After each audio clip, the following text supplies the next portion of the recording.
The best time to start trading is when you have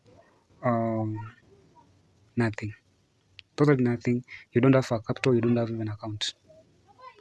That's the best time you are supposed to start trading. Actually, I started trading with only 5 USD, and I can remember very well. I managed to grow that account up to 20 USD. The following day, I made a withdrawal,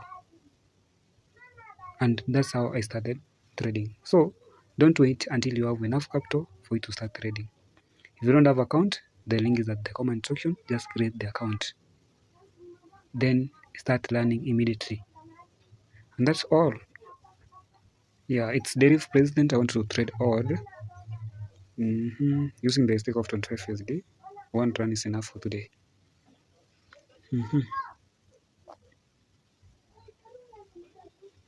Okay,